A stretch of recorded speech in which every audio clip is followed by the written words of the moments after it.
porque lo que viene, no quiero que nadie aplauda, no quiero que nadie diga amén, quiero que esté quieto. Lo que viene es muy grande.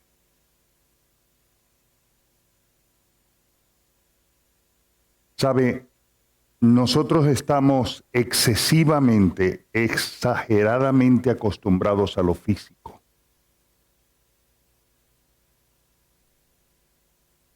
Y por estar tan excesivamente acostumbrados a lo físico, no vemos lo que hay en el mundo espiritual. No nos percatamos. En el Antiguo Testamento, cuando se hablaba de un profeta, se hablaba con la expresión Nabí. Nabí quiere decir vidente. Los brujos, los hechiceros, los que practican la brujería, relacionan eso con personas que tienen capacidades, los llaman medium, los llaman de todas maneras, son brujos. Punto. Pero ellos lo que están haciendo es robando lo que Dios ha determinado.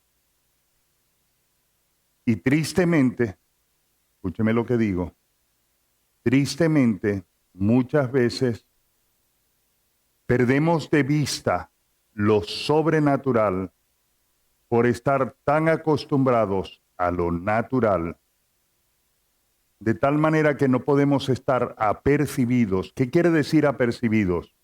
No podemos estar atentos a lo que Dios quiere hacer. Porque nuestro buen Dios es un constructor. Y como constructor, Él va desarrollando lo que tiene para nosotros. Y nosotros deberíamos, que acabo de decir ahora sí repita, deberíamos estar apercibidos para ver hacia dónde va Él, de tal manera que yo pueda contribuir con lo que Él quiere hacer. ¿Ahí estamos claros? Gracias a Dios por otra oportunidad de estar en lo que yo considero mi casa también y la confianza del profeta Pedro, a quien amo y saludo y bendigo. Pastora Gaudí, Pastor Camilo, muchas gracias.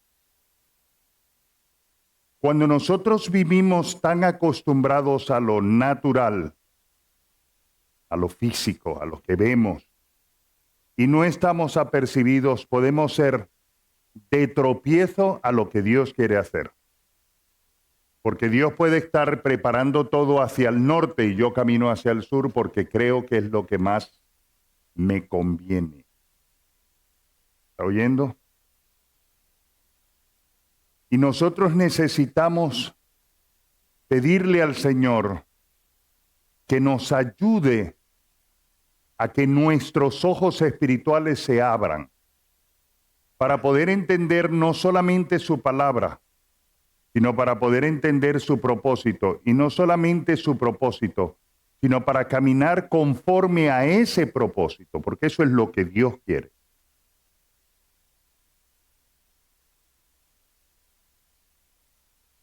Resulta que hace algunas semanas hablaba con el pastor Pedro, mi amigo. Somos muy buenos amigos, pero no hablo mucho con Pedro, por la función que tengo aquí como profeta. Pero hablaba con él y le dije, algo se está cociendo en el mundo espiritual. Algo se está preparando para Nueva Vida Aranjuez. Para Nueva Vida Aranjuez. Algo está cocinándose, algo se está preparando, algo se está edificando, pero hay algo que está descendiendo. Algo está listo, está pronto, está presto. Y le dije al pastor, eso a mí me agrada porque veo la obra del Señor, pero por otro lado me asusta porque cuando Dios determina, y vamos a hablar de esa palabra en el día de hoy, cuando Dios determina, no hay nada ni nadie que lo detenga. ¿Lo repito? ¿Vale? Cuando Dios determina hacer algo con un pueblo, con una parte de su pueblo, con una congregación, con una nación, cuando Dios determina responder oraciones, conforme a Efesios 3:20, Él es poderoso para responder nuestras oraciones mucho más abundantemente de lo que le pedimos y entendemos, conforme al maravilloso poder que actúa en nosotros. Para Él sea la gloria y la honra en la iglesia por los siglos de los siglos. Cuando Él dice, voy a hacer algo con esta congregación, no hay nada ni nadie que lo impida. Y ese nada implica todo lo que estorba, y ahí podemos meter al diablo, lo voy a sacar. Y nadie quiere decir, quienes colaboren conmigo lo recibirán, lo vivirán, lo experimentarán, lo compartirán, lo contarán. Pero quien no colabore conmigo, cállate Siri, quien no colabore conmigo, simple y llanamente lo sustituyo. Judas fue sustituido por Matías. En el cielo nos enteraremos de lo que Dios hizo con Matías. Pero Judas fue sustituido. Sin embargo, Jonás no fue sustituido, fue forzado. Y siento que Dios va a forzar Nueva Vida Aranjuez a entrar por el carril porque Dios quiere hacer algo sobrenaturalmente maravilloso en este lugar. Y le dije a Pedro, tuve una visión de una fuente, pero no una fuente cualquiera, de un río creciente, pero creciente aceleradamente. Tuve una visión como de una represa que le quitaba las paredes de contención, era derribada y empezaba a avasallar y a allanar y a arrastrar y a derribar y a destruir lo que no le pertenece y a establecer lo que le pertenece, un cauce profundo de vida. Un centro de transformación de vidas, me dijo el Señor. Aquí va a haber testimonio de gente terriblemente transformada, terriblemente cambiada. Y yo anhelo que tú seas uno de ellos. Dale un aplauso al Señor si está conmigo. Me dijo más. Un centro de activación de hombres y mujeres de Dios, como nunca. Un ejército. Porque nuestra nación, España, para muchos de vosotros no será todavía vuestra nación, pero estáis aquí, os considero españoles. Y nuestra nación no necesita grandes creyentes. Ni tan siquiera necesita grandes conocedores de la palabra del Señor. No necesita intelectuales, necesita hombres y mujeres que sean como el arca de la presencia. Recuerda, en el Antiguo Testamento el arca, al lugar que entraba, le impartía 4 cosas.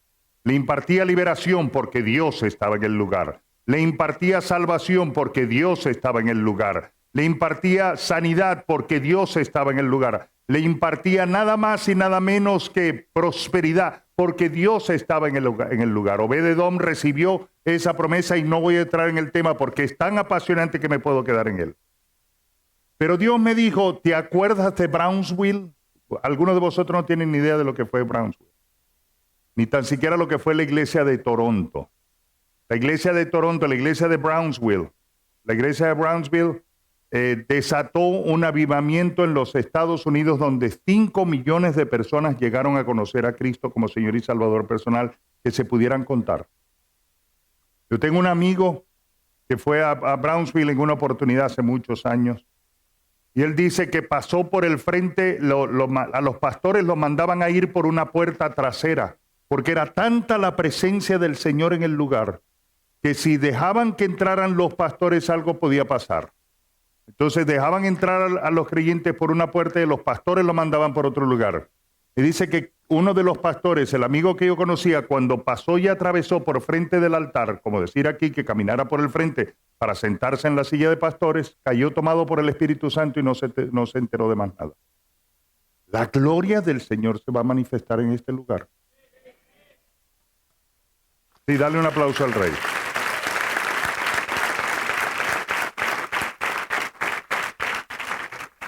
Pero escúchame esto. Dios no diseñó la iglesia para producir creyentes inmaduros. Cada gran bendición tiene una gran demanda. Y no tiene nada que ver con lo que hacemos. Pues podemos hacer muchas cosas. Tiene que ver con lo que somos. Porque a Dios le interesa lo que somos, no lo que hacemos. Por supuesto, tiene su valor lo que hacemos. Pero si está en consonancia, en directa relación con lo que somos. Y esto tiene que ver con aquel que trata de impresionar a la iglesia cuando llega aquí con una actitud religiosa. Eso tiene que ver con aquellos que de una u otra manera buscan impresionar. Y a Dios no lo impresionamos. A Dios lo glorificamos, que es muy distinto. Dios no diseñó la iglesia para producir creyentes inmaduros, sino hijos que gobiernan con carácter. Y estoy hablando del carácter de Cristo. Hijos que gobiernan con propósito. Acabo de terminar un libro que tan pronto esté listo lo voy a traer. Se llama Se te acaba el tiempo. Habla del propósito. Y Dios gobierna con aquellos hijos que tienen autoridad espiritual. Y resulta que la autoridad espiritual, la gente es tan obtusa, tan ciega por estar acostumbrado a lo natural, que piensa que la autoridad espiritual la da un título. No. Dios no es de títulos. Dios es de funciones. Ser profeta, ser apóstol, ser maestro, ser pastor, ser evangelista, no es un título, es una función en el cuerpo del rey. Y es una función de servicio. Y como piensan que el título es lo que da la autoridad, se estrellan. Porque lo que da la autoridad es la relación que yo tenga con mi Dios, la intimidad que yo tenga con mi Dios, en lo secreto. No tengo que ir cantando. Yo estuve en Venezuela en una denominación donde yo decía que no me pregunten a mí porque estoy frito. Me presentan y me dicen, este es el pastor fulano de tal. Ha hecho 6 ayunos de 40 días. Yo saqué la cuenta, 6 por 4, 24, 140 días. Mamá. Este ha hecho 7 veces ayuno de 40 días. Yo, del Señor, que no lleguen a mí, que no lleguen a mí. Interrumpe esta conversación. En aquella época no había pasado de 3 días. Lo hacía 12 veces al año, pero la suma no da. Y este ha hecho 8 veces tal. Menos mal que interrumpió. El Señor escuchó mi oración y tal. Eso puede ser impactante, pero yo no tengo por qué estar cantando lo que hago. Porque el verdadero servidor sirve en lo secreto y no espera otra recompensa ni otro reconocimiento que el del cielo. Si me mencionan, bien. Si no me mencionan, también, me da igual. Si tú necesitas al servir ser reconocido, cuidado. Métete en ayuno y oración, 40 días o más, hasta que mueras. Porque Dios no usa a vivos, usa muertos. Con Cristo estoy juntamente crucificado y ya no vivo yo, mas Cristo vive en mí. Todo lo que vivo en la carne lo vivo en la fe de aquel que me amó y se entregó a sí mismo por mí. Entonces, si yo tengo relación con el Señor, si yo tengo intimidad con el Señor, puedo ejercer gobierno. Ahora, tenemos que reconocer lo que dice la palabra. Gálatas capítulo 4, versículos 1 y 2. Mira lo que dice. Entre tanto que el heredero es niño, en nada difiere del esclavo, aunque es señor de todo. Hola. ¿Me dice amén? Ahora, aquí tenemos algo. El problema no es la herencia. El problema es la madurez para administrarla. Dios no puede poner poder, autoridad.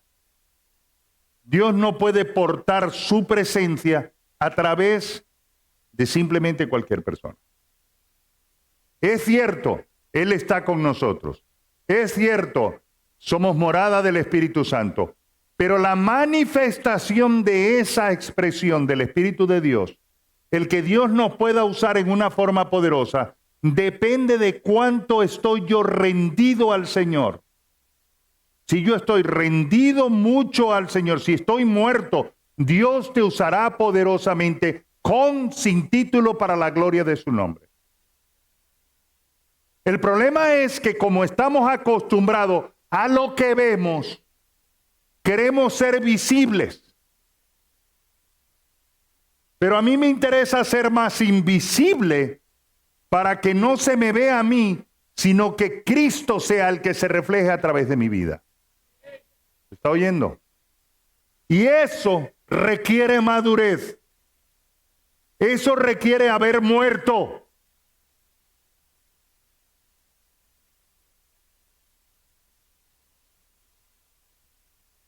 Tú puedes ser heredero y vivir como esclavo, porque estás sujeto a tutor.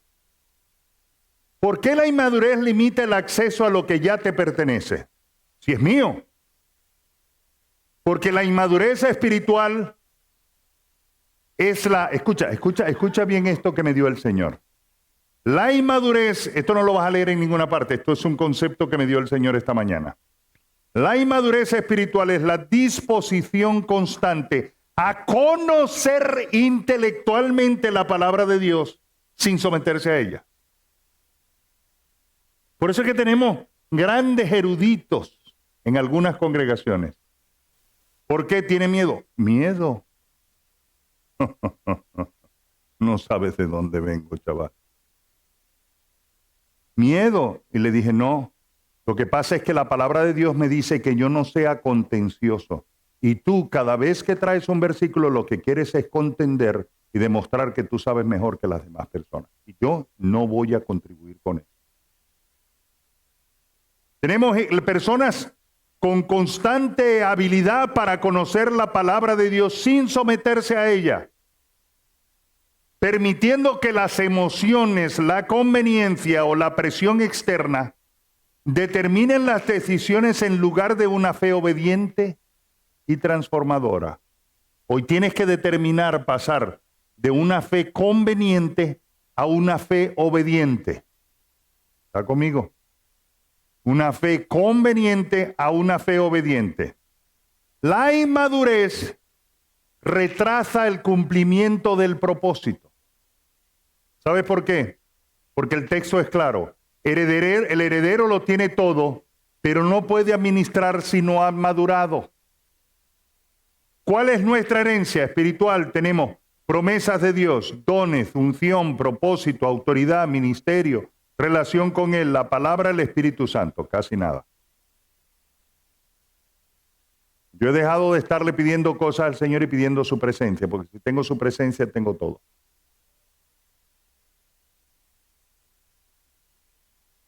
Físicamente hablando, mire, la gracia te posiciona delante del Señor, pero el favor desata los recursos para que el propósito de Dios se cumpla. Recursos económicos, talentos, tiempo, salud, relaciones, oportunidades, bienes e influencia. Esa es nuestra herencia. Hace unos meses atrás vinieron a mi casa unos pastores que amamos mucho, Johan Herreria y Taima, cubanos, vienen a trabajar con nosotros en Granada. Y en manera muy particular, había con ellos un joven empresario y el Señor me dio una palabra para él. Impresionante, se sometió a la palabra, se sometió a la familia, se sometió al matrimonio. Me llamó hace 2 días y me dijo, Enrique, Dios no me ha multiplicado una vez, ni 2 veces, ni 3 veces, o sea, no el 100%, sino que me ha multiplicado hasta el 200% el impacto de mi negocio. Eso lo quiere hacer Dios. Eso lo quiere hacer Dios contigo. Ponte la mano en el pecho, eso lo quiere hacer Dios conmigo. Mire lo que dice Romanos capítulo 4, versículo 13. Porque la promesa del que sería heredero del mundo no fue hecha a Abraham ni a su descendencia por ley, sino por la justicia de la fe. Así que no tenemos falta de promesa, no tenemos falta de llamado, No es falta de crecimiento, es niñadas. Niñadas. Ahora, ¿qué es un niño? Reacciona por emociones. Si me tratan bien, me porto bien. Si me tratan mal, me porto mal. Aquí tenemos que reconocer que eso está pasando entre vosotros. Dios me lo reveló. Me enfado si no se hace lo que yo quiero. ¿Te has preguntado alguna vez si lo que tú quieres coincide con lo que Dios quiere?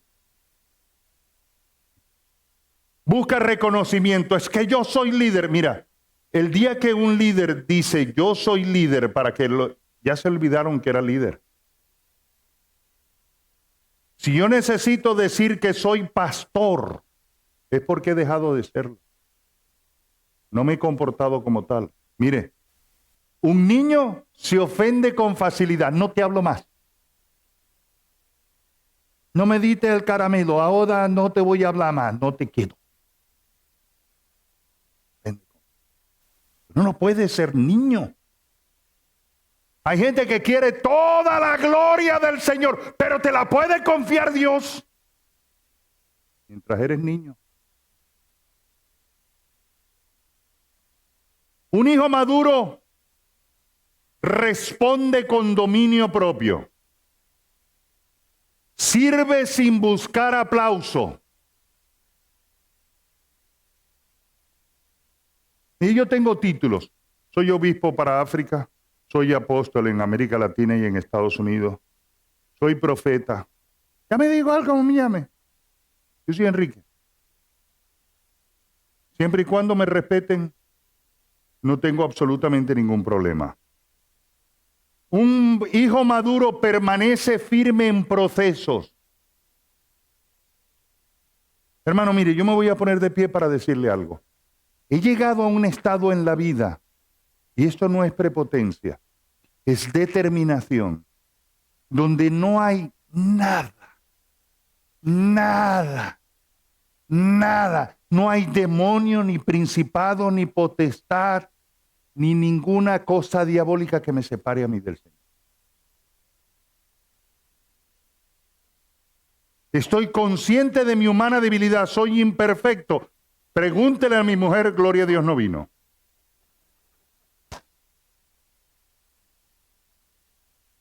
Cariño, perdóname. Pero no hay nada. Si el diablo se me presentare. A veces le digo al Señor, ponle carne para poderle dar.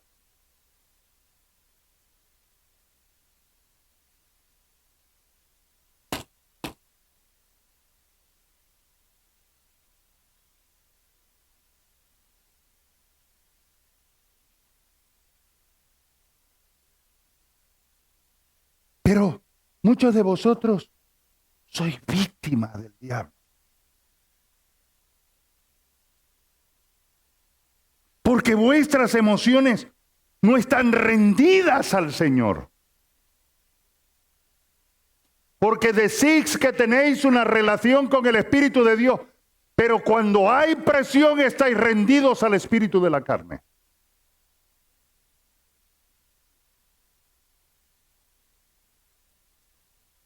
Porque no aguantáis procesos.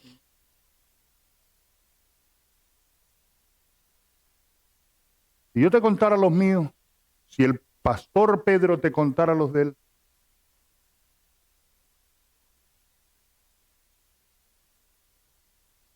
ahora tengo Parkinson, pero el Parkinson no me va a detener. Y el Parkinson va a ser derrotado. ¿Cómo? No lo sé. El cómo no es mío, el cómo es de Dios. Tenemos que tomar una determinación. Préstele atención y no se me distraiga porque voy a ser más breve de lo que piensa, porque quiero ministrar. Quiero orar por vosotros. Pero no voy a orar por todos, voy a orar solo por aquellos que quieran decir se acabó.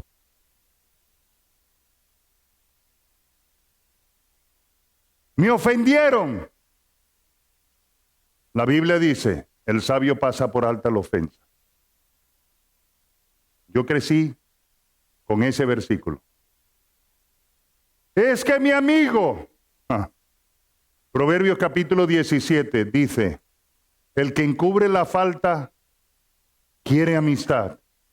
Job capítulo 17, Dios es a veces cómico, porque pone cosas como en los mismos capítulos. Job capítulo 17 dice que el que no encubre a su amigo, aún los ojos de sus hijos se le sacarán.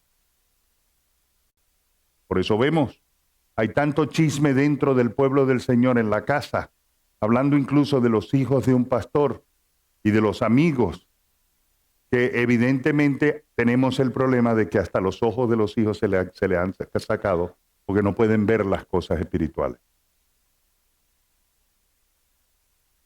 Es que me hirió.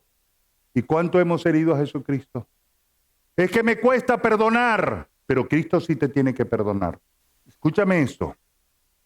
Tienes que ganarte la confianza de Dios. Ahora, la evidencia de la madurez, la primera y la más grande de todas las evidencias, es la humildad. Mira, en Filipenses capítulo 2, versículo 3, leemos: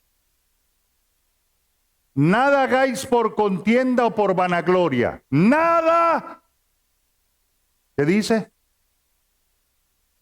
Dilo fuerte. Aquí no estamos para competir.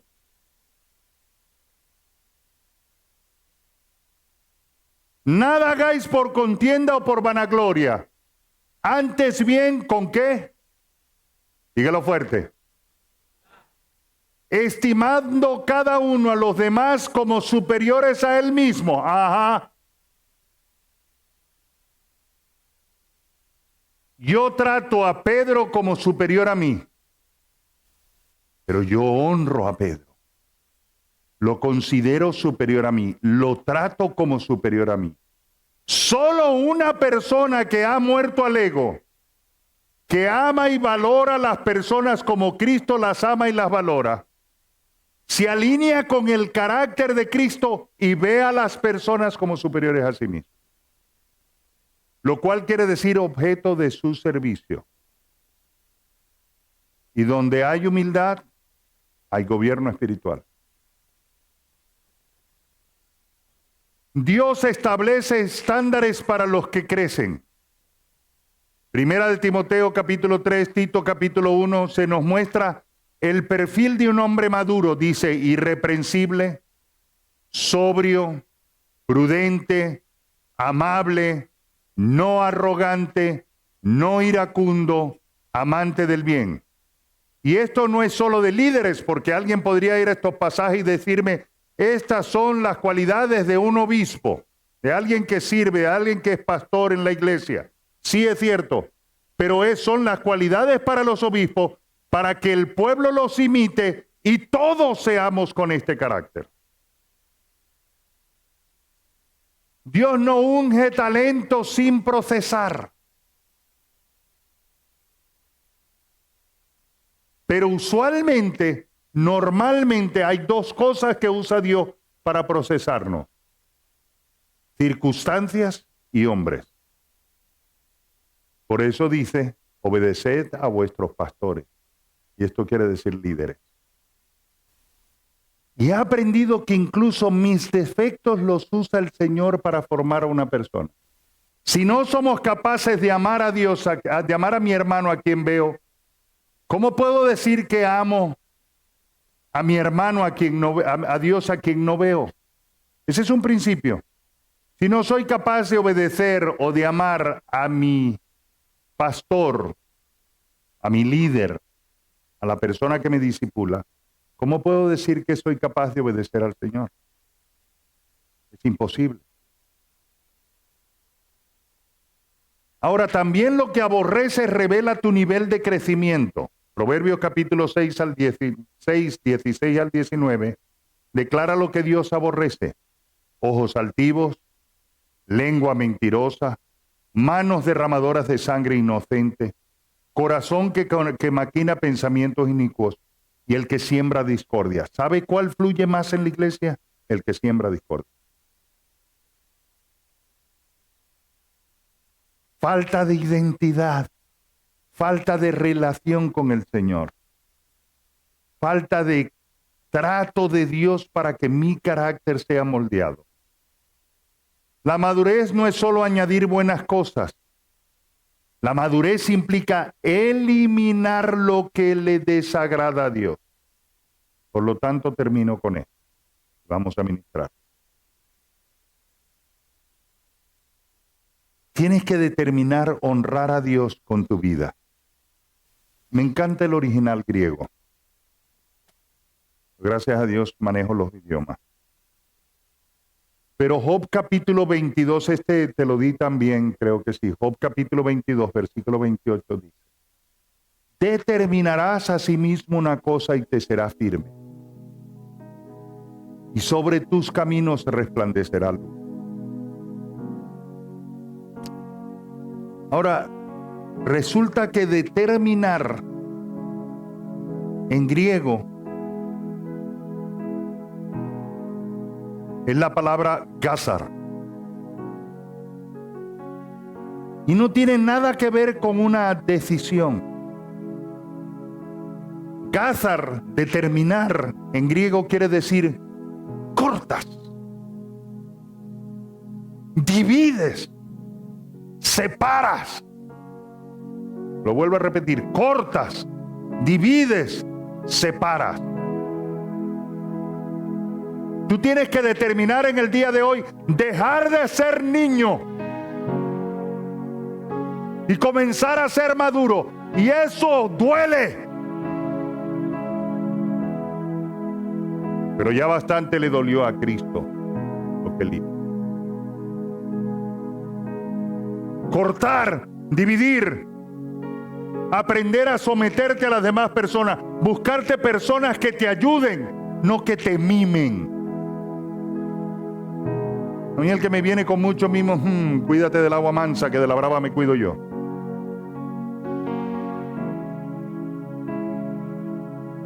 Me gusta el que me anima, me gusta los pastores Camilo y Gaudí. No, pastor, ¿qué te pasa? Yo quiero gente así. Y no me molesta. Porque lo que he determinado es que yo vivo para honrar a mi Dios. Y quiero quitar, dividir, separar, cortar lo que impide que eso pase. No le voy a permitir ni a mi carne ni al diablo que me robe el propósito de Dios. Porque la voluntad de Dios es buena, es agradable y es perfecta.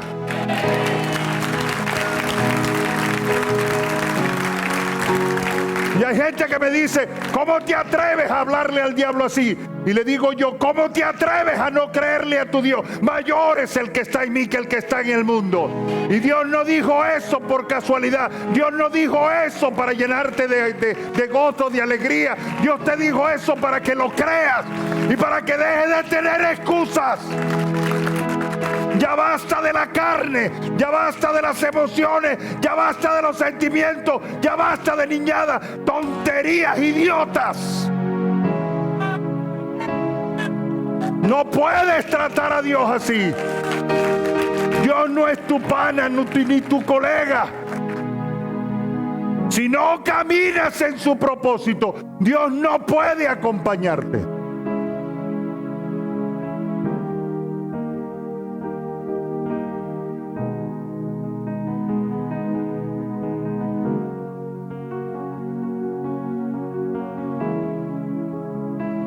O le crees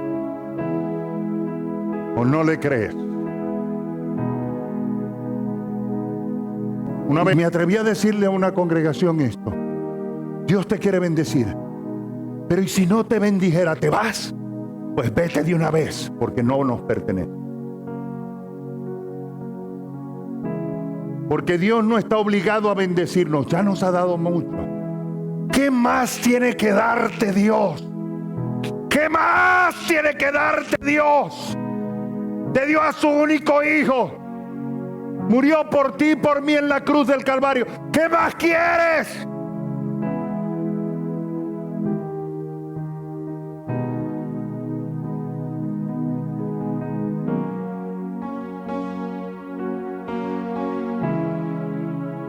No nos merecemos ser siervos de Él, por lo menos yo no. Yo sé de dónde vengo. Yo sé de la peña de donde Dios me sacó. Yo sé del foso de donde Dios me sacó. Yo sé del lodo cenagoso de donde Dios me sacó. Nada inmoral, nada ilegal, pero sé de dónde vengo. Sé lo imperfecto que soy. Mi mujer es una santa. No se lo digáis.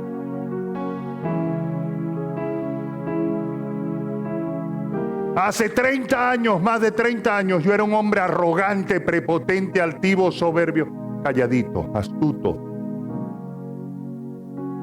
No te hubiera gustado conocerme. Pero Dios me derribó, me quitó un movimiento discipular de 8,000 personas. Yo sé de dónde vengo.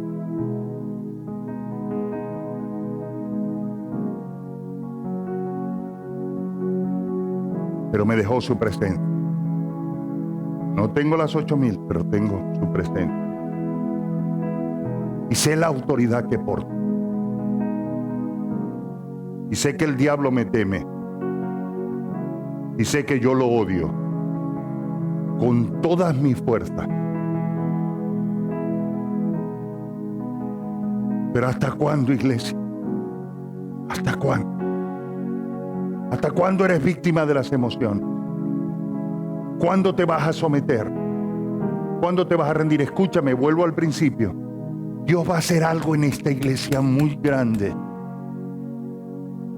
Y permitirme un acto de proclamación autoritaria. Desde que yo termine mañana, aquí se desata un mover de Dios extraordinario. Pero va a pasar algo. Mira a las personas que están a tu lado, porque los que se sometan al proceso estarán, los otros serán quitados y será puesto otro. Porque nada ni nadie va a impedir lo que Dios quiere hacer con esta iglesia. ¿Sabes por qué? Porque mientras tú eres niño, mientras tú eres un sinvergüenza, te estoy llamando sinvergüenza, te podría decir otra cosa. Aquí estás delante de un varón de Dios. No le tengo miedo a nada. Al único que le temo es al Señor.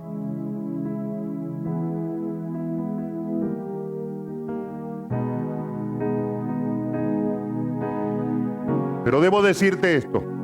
Mientras aquí jugamos a la iglesia, mientras aquí escondemos el tesoro que Dios ha depositado, mientras aquí estamos paralizados, mientras aquí nos callamos y no hablamos de Cristo, mientras aquí estamos enniñados y inmaduros, contendiendo por posición, por lugar, por título, por respaldo, por ministerio, por aquello, por lo otro. Allí afuera hay un mundo que Dios sí quiere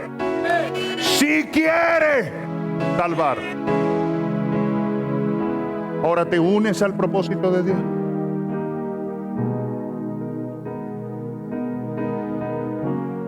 Yo quiero orar por gente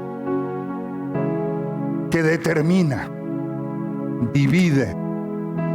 Me gusta, y termino con esto. Me gusta la palabra, porque dice: determinarás una cosa y te será firme. La palabra firme en hebreo, hum, dice: determinarás una cosa y te levantarás.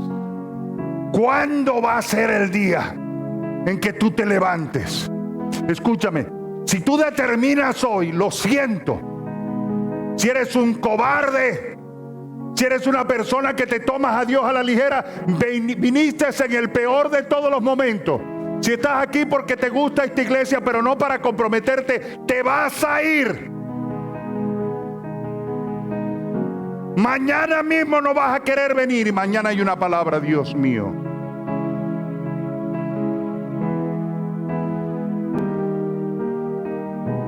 Pero yo quiero orar. Yo quiero depositar, escúcheme, a través de los años, si algo Dios ha formado en mi imperfecto carácter, es firmeza en mi relación con Dios. Yo me levanto y mi mujer y yo lo primero que hacemos es la palabra. Yo me levanto y lo primero que hacemos mi mujer y yo es orar. Y no hay nadie, no hay diablo. ¿Quién se atreve a interrumpirlo? No hay nada. No hay cansancio, prefiero estar cansado, prefiero pasar el día débil, pero orar a mi Padre, tener relación con Él. Y si estoy en el coche, yo no ando escuchando ningún otro tipo de música que no sea adoración. Y si estoy en el coche y no estoy ministrándole a alguien por teléfono, estoy escuchando la palabra. Quiero ser lo que Dios quiere que yo sea, con todo mi corazón, y para eso vivo. ¿Usted cree que me va a detener el Parkinson? Está equivocado. Al Parkinson le estoy dando una patada por donde más le duele. No me diga dónde. Tenga ese carácter. Tenga ese carácter. A los hombres les digo, sean hombres, no niñatos tontos. A los matrimonios les digo, escúcheme, yo amo a mi mujer. Mi mujer es la mujer más sumisa del mundo. Mi mujer tiene una cualidad especial, no pelea. A veces la pincho con una aguja a ver si es que tiene sangre. Es dulce, es tierna, es amorosa, es cariñosa, es amable, es atenta. Además de estar buena. Eso no lo cortes. Yo no he dicho nada malo. Pero sabe una cosa, si yo me equivoco es la primera que me lo dice. Y si ella se equivoca con amor, con dulzura, con ternura y a veces con voz de sargento, se lo digo yo también. Esos hombres que son incapaces, no porque ella es mi mujer, es intocable, no, déjala que Dios la trate. Para que se levante como mujer virtuosa, una mujer tiene que ser tratada por el Señor. ¿Qué más tiene que hacer? ¿Qué más tiene que hacer? Es que me cuesta orar en la mañana. Mentira. ¿A quién le crees? Yo le creo a la palabra del Señor. Búscame Primera de Juan capítulo 5 versículo 3, por favor. Primera de Juan capítulo 5 versículo 3. Abre los 3 versículos, 1, 2 y 3. Mira lo que dice. Todo aquel que cree en Jesús es el Cristo, es nacido de Dios. Y todo aquel que ama al que engendró, ama también al que ha sido engendrado por él. Sigue. En esto conocemos que amamos a los hijos de Dios, cuando amamos a Dios y guardamos sus mandamientos. Ahora escúchame esto. El siguiente. Pues este es el amor a Dios, que guardemos sus mandamientos, y sus mandamientos no son gravosos. ¿Tiene la traducción del lenguaje actual? Búscala, por favor. Porque la traducción del lenguaje actual dice, obedecer a Dios no es difícil. Es mucho más difícil luchar con las consecuencias de haber desobedecido que luchar por obediencia. Y termino con esta frase. ¿Cuándo puede de verdad contar el pastor de la casa, el padre de la casa, contigo? Al punto de que si sus debilidades aparecen, tú sigues firme.